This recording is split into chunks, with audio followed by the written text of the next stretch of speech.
selfishness. As long as I seen.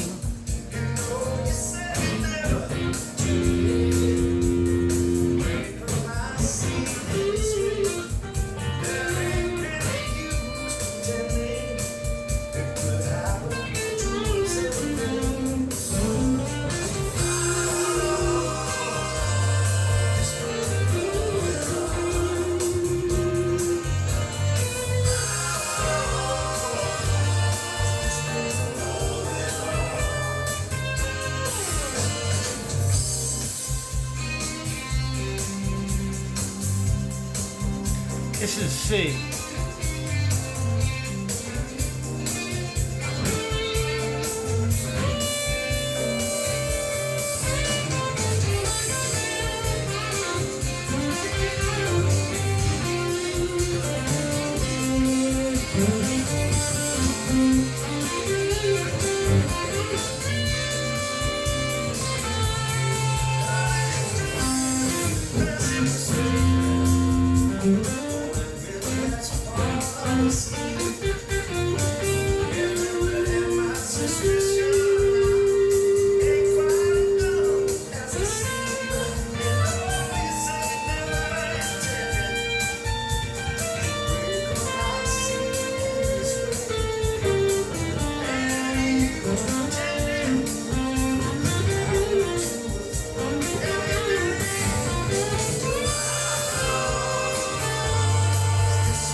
The great Paul Carrack.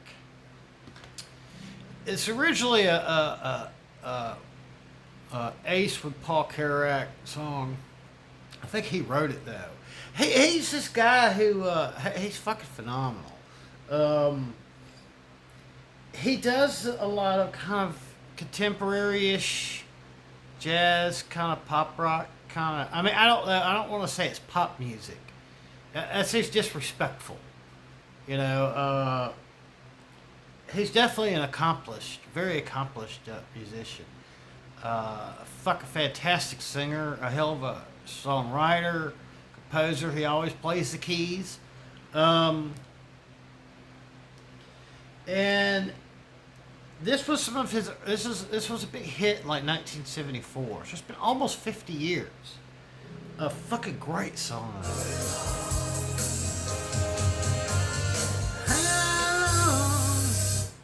This is C. I think this is C major. Now, I saw an old performance of this back when he was with Ace. And this is from about 10 years ago. He's probably in his 60s. He's still got a hell of a voice. That's kind of the thing is, he doesn't necessarily sing like real he doesn't. He doesn't have.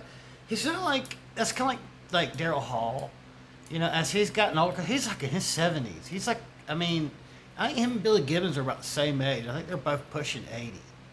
They're like in their late 70s. I mean, they've been around for fucking ever. Um, and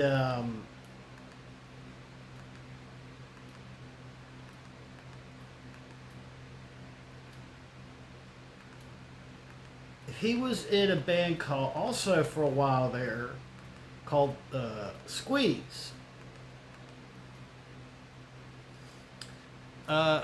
Hopefully, and that's a song that probably more people recognize. Um, than the one I just played. The one I just played is definitely a classic. It's definitely a classic.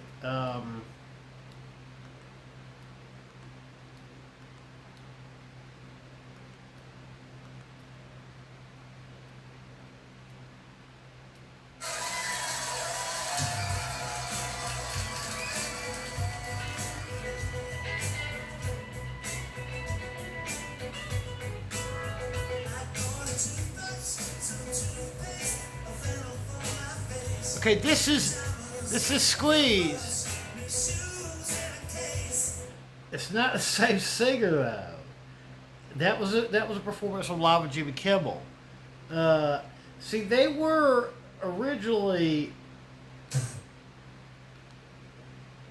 a band that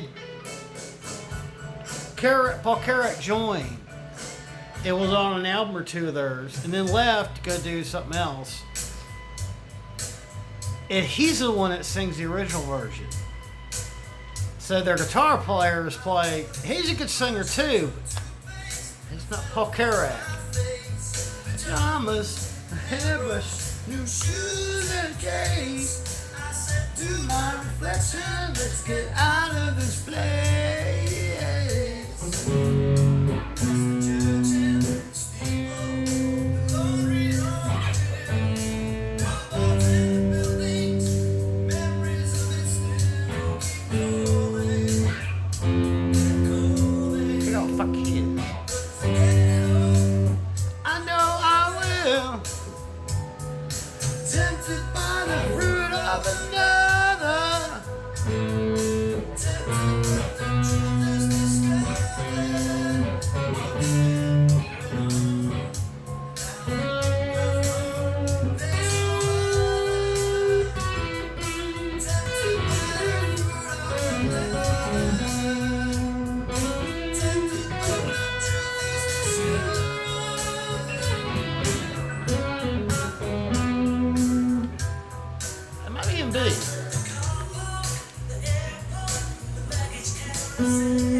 Sounds like it's in B. I probably should have looked it up. But I got that song stuck in my head though. That fucking. Because I read across this. I wasn't paying attention one day. I got sucked into some rabbit hole on the internet, and in my auto feed, this particular performance, Paul Carrack about 10 years ago came up, and I was like, I hadn't heard this in fucking forever. It's such a good song, and it's a more recent recording of it.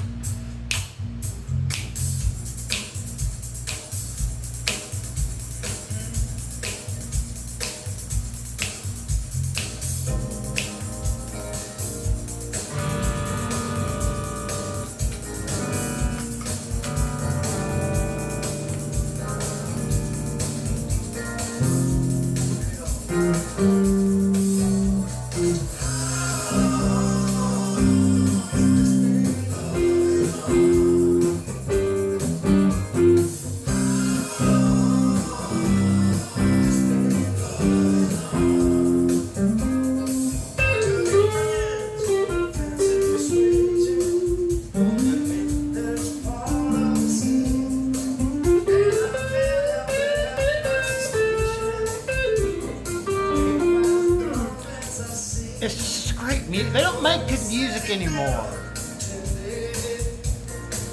Nobody makes stuff like this anymore. It seems to me like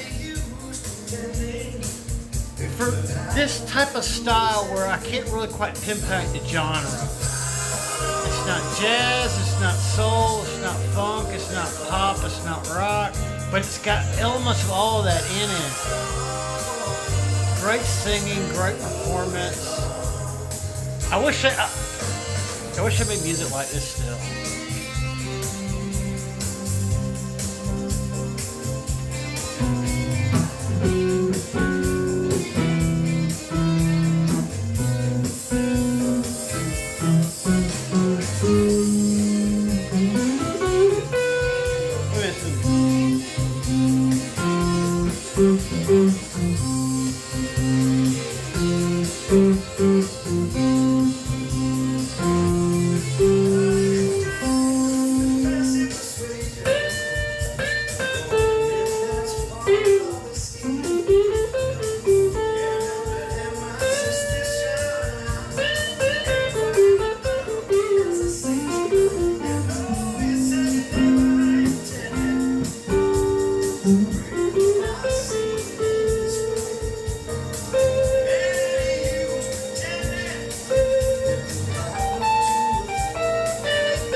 That fucking chorus in there, stuck in my fucking head.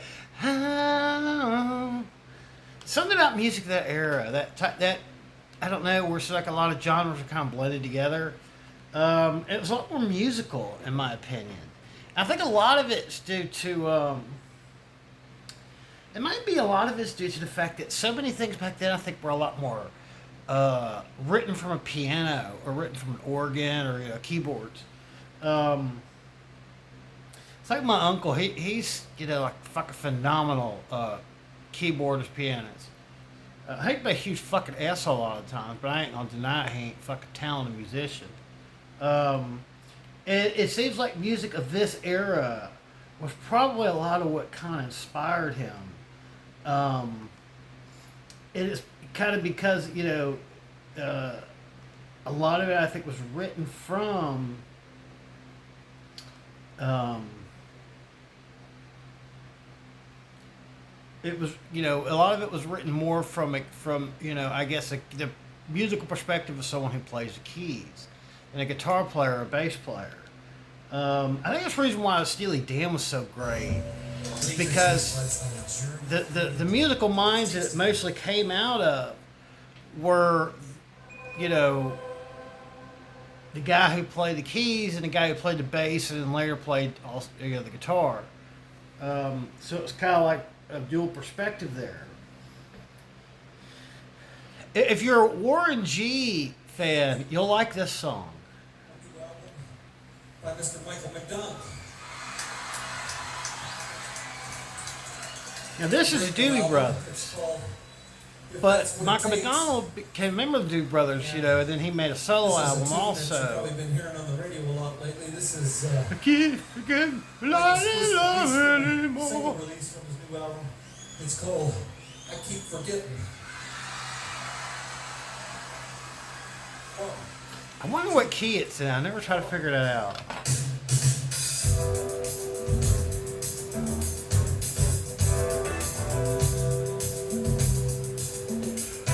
Rough Rider, mount up.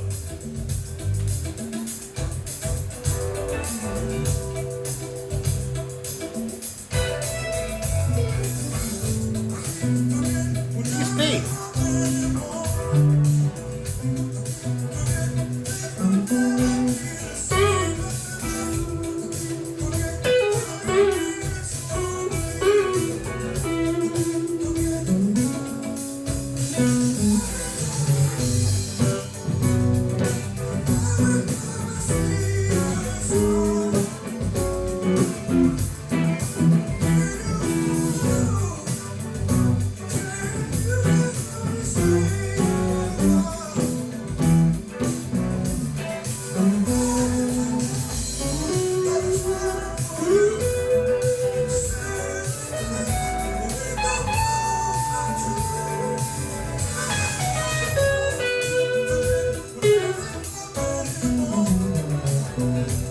B.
And now for my younger crowd, we'll do an updated version of it.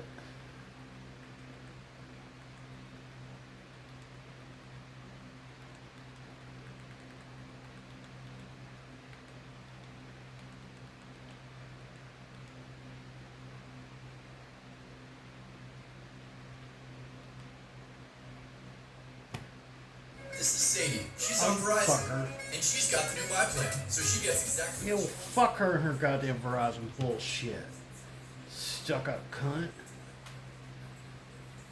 Oh, just because you could afford the real cell phone plan, you're better than us, huh? White people.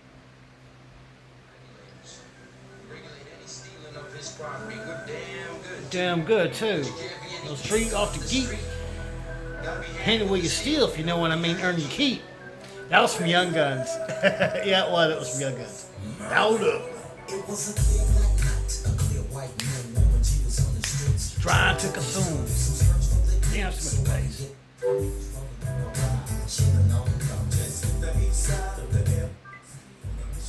How easy is that? Way too much.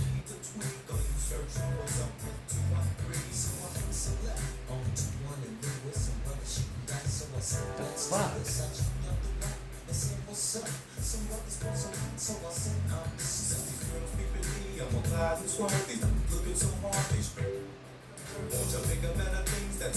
Tricks. I see my homie and some suckers all in his mix. I'm breaking myself. I can't believe they taking words. What they took my rings, they took my Rolex. I looked at it and said, damn, what's They got next? my homie hemmed up and they all around. Ain't no seeing if they want straight down. No time they wanna come up quick before they start to clown. I just pull out my and lay them busters down. Hands to my head, I think I'm going down. I can't believe what's happening in my room. My hands, I would lie, let me contemplate. I glance at the cut and I see my home. 16 in the and one in the hole. Nate Dogg is a bone, make somebody start. Now they dropping and yelling, it's a tad bit late. Nate Dogg and Warren G had to regulate.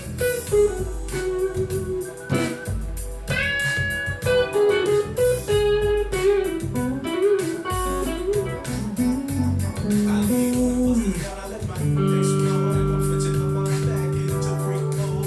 If you won't skirt, sit back and observe. I just left a gang of dudes over there on the curb. Now So from Paul Carrack to Micheal McDonald and the Doobie Brothers to Warren G. The thing is, it all kind of all this music interconnects and relates to one another because it's such a similar, style and from a similar musical era.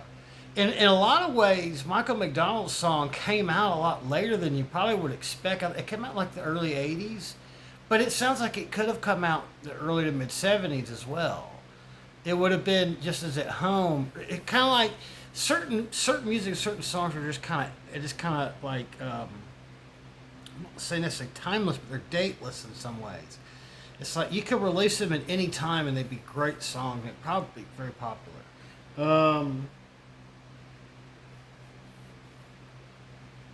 Now I see this music that we have out nowadays. It's like holy shit, these poor kids. Thing is that song that came out from before I was born.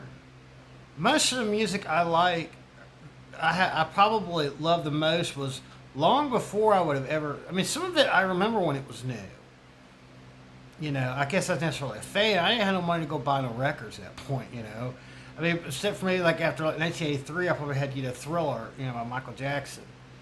I think that's probably the first album I actually bought myself. That goes to show how much race relations have improved in this country, even back then. Because a white kid from Charlotte, North Carolina, probably the first album I ever actually personally owned myself was probably a Michael Jackson tape. The Thriller album. That was actually mine. It wasn't like me listening to one of my parents' records or something. One of their tapes. It was long before CDs. CDs had just come out. I want to say the year after Thriller is when compact discs had finally hit the market. And I don't think we got them for another year or so. I think it was because Thriller actually was recorded intending on it being on compact disc. But it wasn't until the late 80s that it started to become common and people. It wasn't until really around in the early 90s that people probably had more CDs than they did tapes. Cassette tapes pretty much ruled from around the mid to late 70s all the way up to about the early 90s. And by the mid 90s, then tapes were completely obsolete already. I think it was in somewhere in the mid 90s, a lot of the high-end car stereo makers quit making cassette players. I think it was like 98, I think 96 or 97 or something like that. It was like, there was only like 3 or 4 you could choose from, and they weren't like nice high-end models. It was just so outdated by that point. But that's the thing that gets me is even rap music. Yes, they got this one's because I'm racist. Okay. But even like a lot of people people who aren't white who like hip hop music will say that hip hop has gone completely to shit. Because listen to Warren G. Got the freaks, and that's a no fact. Before I got jacked, I was on the same track. Back up, cause it's on N-A-T-E-N-E. The 1 to the G. Just like I know they were in the same spot in need of some desperate help. Down in the G, child, we're in need of something else. Them things was sexy as hell. I said, Ooh, I like your side. she said my chords broke down and just seemed real nice, but just Let me ride. I got a car full of girls and it's I like your sides. The next stop is the east Side motel. It's kind of like a way back then to say, I like your ghetto booty. Well, actually, black guys would say ghetto booty. White guys would say that, as trying to be comical. And then they probably call us racist or something. I don't know. We didn't really. It doesn't seem like race relations seem like now are even more touchy than they were then.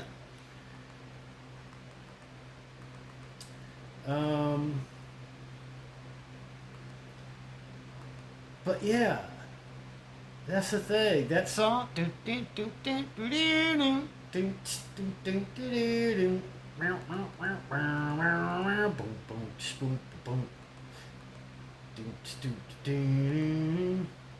keep getting not in love anymore. You never forget your first Oreo cookie. Yeah, you do. Welcome to our third Barkery. Oh, I can tell this. I remember my first Oreo cookie. That was 45 years ago, probably.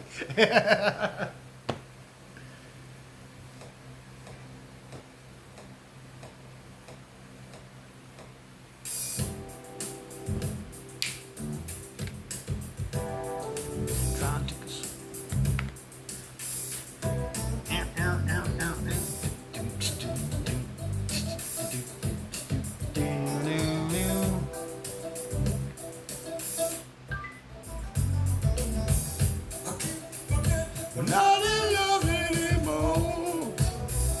I keep forgetting we'll never be the same again.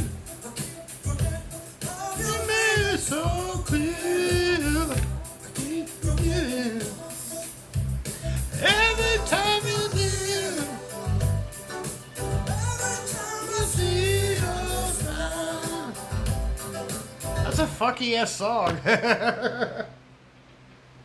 But yeah, music's a funny thing. It really is. It truly is a universal language. And that's the thing is you could probably get somebody who's not familiar with Warren G and put that on. And they'd be like, oh, that sucks. But then they put in Warren G and be like, oh, that's pretty cool. And you put that back on and go, okay, maybe that's not so bad. Yeah, we live in a fucked up judgmental world these days where everything is judged purely by label. Purely by label, not because you actually, analyze it for yourself and we wrote opinion or something. Well, I guess that's our lesson for today. Say hi to your mama for me. Wait a minute, what was I say? Say hi to your mama and them for me. Love y'all, bye.